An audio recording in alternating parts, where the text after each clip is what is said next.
So next thing I know, he's putting on a blindfold on me, and I have no idea where I'm going, and I just have this overwhelming feeling of like, where the fuck am I going? What the fuck is he gonna do? And where is this water going to be? Because I know it involves water, and it did. Come on! Gravel to Castle. This whole program helps you to get rid of the things that you need to get rid of. Burn in hell.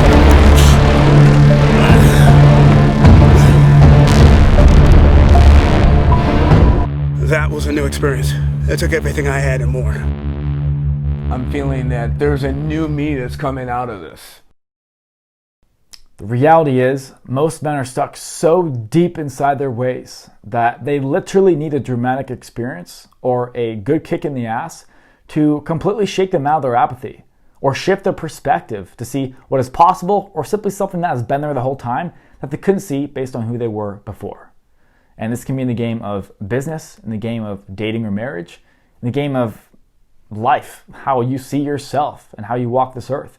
It doesn't matter how much money a man has or how little money a man has. And so when businessmen come to Gravel to Castle because they want better or they want something different, we provide them with a path that allows them to embark on a personal journey of not finding who they are, but instead deciding who they are. We expose them to the reality of where they're at in their life and in their business, and we make it very clear it's time to change, and we provide them with that path to do so.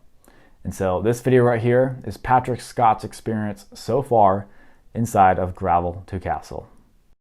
I tell you, these guys are no joke. I mean, they seriously kick your ass. I mean, like right off the bat. He gives me one of these tires. It's the tires, one of these tractor tires, things almost as tall as I am. It makes me roll it to a soccer field and then tells me the exercise hasn't even begun.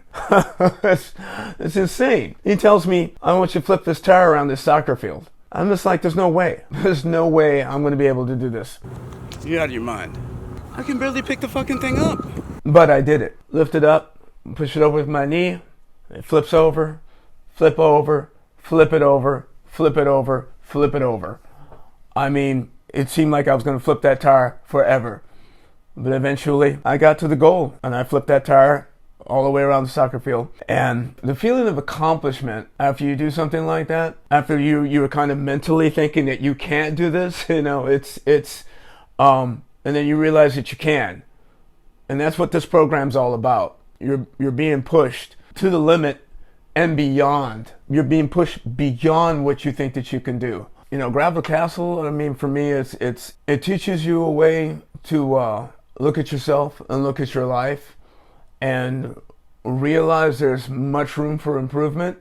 A lot of the times when you're living your life, you might be just getting by. When I had to really take a hard look at my life, it was actually less than optimum. Although I really kind of looked at it and thought, like, I'm doing something that I love to do. But, you know, when you really, really look at it, it was kind of less than optimum. This whole COVID-19 thing was just absolutely destroyed my business. I mean, my line of work, my industry is completely impacted by COVID. You know, there's collateral damage that happens. You know, you end up with your house disorganized. You end up getting into the whole pan drinking thing. You know, it's, you know, everyone's just buying booze and drinking at home, slightly depressed, and especially when your line of work is destroyed.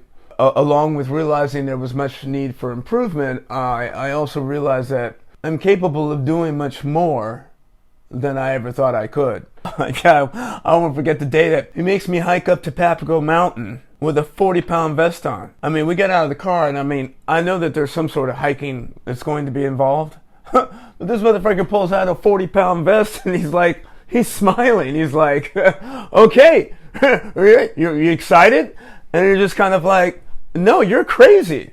Next thing you know, I got a 40-pound vest on, and then we're going to the base of Papago Mountain. We come to these Mayan-looking sort of steps, like something you see in a movie. And he tells me, well, we're going to go on a race. On a race? So I'm going to take some of the weights out, wear this 20-pound vest, and you're going to go up and down these steps 20 times. And then I'm going to go up without the vest 50 times. And so then, you know, I had to put a wager on it. Of course, he makes the wager be like something that I absolutely hate, which is the cold. I hate cold weather and I hate water. He makes a wager that I have to get in the pool if I lost this race. I certainly didn't want to do that. After about three times up and down steps, I was already exhausted. I'm like, there's no way I can even do 20. I started to tell myself that get prepared to get into the pool. It was so demanding of me that I mentally told myself that, you know what, the pool might not be that bad. And somehow I found myself at a halfway mark. I got to 10.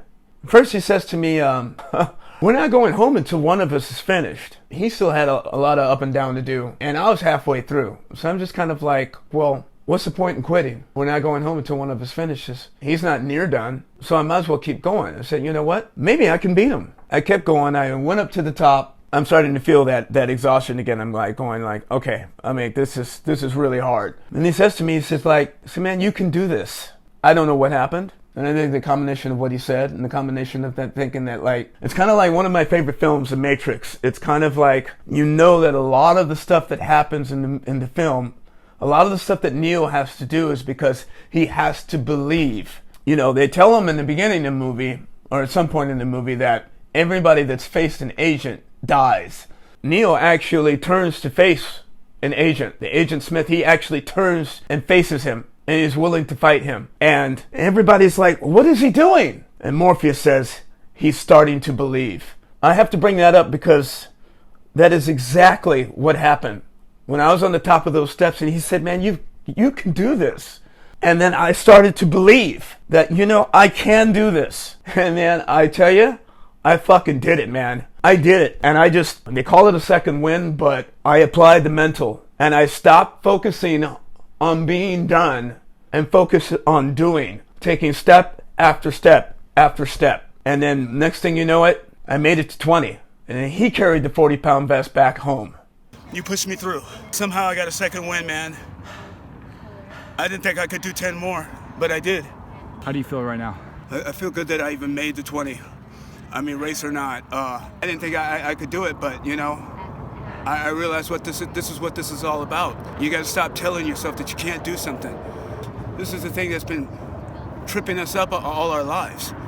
I know it has for me. Oh, I can't do this and I can't do that. And I'm just like, it's time to get rid of that kind of thinking.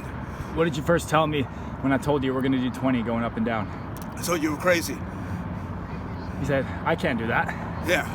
And then what did you just do? I just did it without puking. And that feeling of accomplishment made it all worthwhile. So now I have to apply this mental state to realize that it's going to be uncomfortable.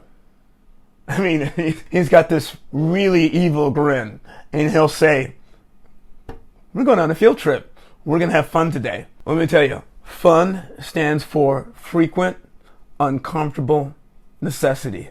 And in the morning he says to me, okay, we're going on a field trip. You're going to need to change the boxers. It's just like, why in the hell do I need to change the boxers? You know, there's a certain amount of mystery, you know. It's just like, okay, what's this motherfucker going to have me do today, you know? As unpredictable as things are, I did have an idea that this is going to involve water, okay? Because you can't really come in and say, oh, grab some swim trunks, right? That's too obvious. So I had a feeling this would have something to do with water, which I hate. There's a reason I don't have a pool. So next thing I know, he's putting on a blindfold on me, and I have no idea where I'm going, and I just have this overwhelming feeling of like, where the fuck am I going? What the fuck is he gonna do? And where is this water going to be? Because I know it involves water, and it did. But I had no idea what he was going to do. And I had to take everything off, and I'm standing there in my underwear. And then he tells me that not only am I going to get in the water, I'm blindfolded, okay? All right? I don't even know why I'm laughing about this because I fucking hated it. He tells me that I have to find a basketball within this, I would assume, a pool. Not only that, I have to put this basketball into a hoop. And I'm just like, okay, so you want me to shoot a three-pointer blindfolded? He said, no, you don't have to shoot it. The hoop is low enough that you'll be able to just place the ball within the hoop. Where do you even come up with this stuff? You know what I mean? I mean, this guy orders blindfolds from Amazon, right? And he's like sitting there like waiting for them to come in. He can't wait. And I'm just like, hey, if I get those blindfolds today, are you available this evening? I'm like, no, I'm kind of busy because I know it's going to be something that sucks. This is the kind of stuff that you do with Gravel the Castle. The first advice I give you is I think that you should do it. It builds character. It will make you a stronger person. The second piece of advice I give you is don't let him know what your Achilles heel is, because he will exploit it every time. So there's another day that I go and get in his car, and I see these zip ties. You know, not the kind that you use to wrap some cables, you know, behind your stereo, okay? It's got the big long ones, okay? I'm not a fucking idiot, all right? You know, I'm like, oh shit, okay, I'm going to be bound. There's no way that these things are just sitting here on the console of his car for no reason. You know what I mean? And so sure enough, I get the blindfold on, and he takes me to some grassy area. I have no idea where it was. He makes me run blindly through this area and follow his voice. Now, it's an interesting exercise to run blindly where you can't see where you're going. This crazy motherfucker telling you, hey, follow my voice. Over here, Patrick, over here. Is that as fast as you can run? But you don't want to run as fast as you can because you feel like you're going to run into a wall or run into a lake or something like that. But then you have to actually let go. This is completely mental exercise to let go of your fear. Then comes the zip ties. And he binds my feet, then he makes me roll over on my back, binds my hands behind my back, and then tells me that I have to get back to the car. On my back. Crazy, man. It's like, then he proceeds to ask me what the fuck the lesson was about. I mean, I'm the one who has to interpret what the fuck is going on. You know? I said, like, you're the one who's crazy. I don't know. But, you know, actually, I was able to tell him what I learned from it. Living your life blindly, you know, going about your life without the best strategy, not really knowing where you're going. You know, it's interesting that I would do that every day anyways. But when in an uncomfortable exercise, then all of a sudden it's like I'm realizing that I'm doing something blindly, and it's completely uncomfortable. It's unnerving. It's fearful. But honestly, dude, you've been doing that every day. Yeah. So if you're watching this video right now, I don't want to sound like a recruiter or anything like that, but you know, do you have what it takes? You know, a lot of people say that they do. You know, I've heard people say, "Oh, yeah, I can do that. Oh, yeah, I've done that kind of thing," or what have you. But you know, have you really? I mean, would you really do this? Are you willing to take yourself into account? Are you willing to really look at yourself and willfully place yourself in a uncomfortable world of uncertainty, a situation that teaches you that there's a lot more to you, or there can be a lot more to you than you ever thought possible? In one of the exercises that I did, I was required to write down 4 aspects of my life that I wanted to get rid of and literally throw them into a fire pit and watch them burn. And, you know, it's obviously symbolic, but the funny thing about it is that I came up with 6. I easily came up with 6. I could have come up with more. And, you know, this cleansing, so to speak, I almost didn't even really needed to be prodded into doing it. It just came naturally. These are the things that I need to get rid of. And Gravel the Castle, you know, this whole program helps you to get rid of the things that you need to get rid of and really start focusing on your life in a much more positive light and an efficient light. Much more efficient. We don't have time to waste. No matter your age, we don't have time to waste. We only have so much time on this earth. And you know, and not everything is physical. You know, there's a almost spiritual element to it. You know, what he calls more a state, your mental state or whatever. One time I remember in particular, we went to a cemetery, and he says to me, "We're going to do a bit of time travel. We're going to pretend as if you had 30 more minutes to live." He asked me to write something down to my parents, or write something down to my daughter and write it as if I would perish in 30 minutes.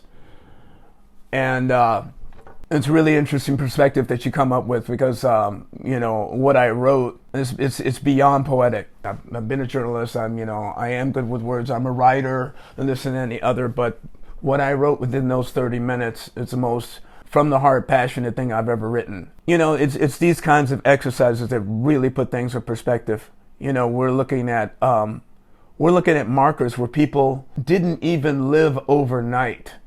It's just one singular date, June 26, 1996. And that means that this person didn't even live a day. And you think that all these people didn't have a chance to live their lives.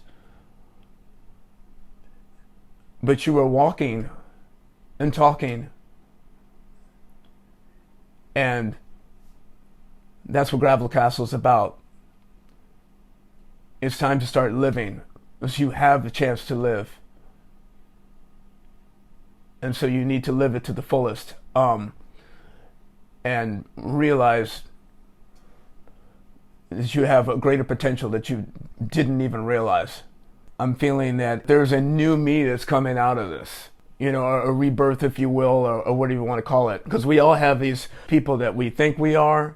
We have these people that we want to be. But there's a person that you can used to be. And I'm finding that, these guys, as crazy as they are, it's like, they're helping me to discover a new me and put a used to be behind me.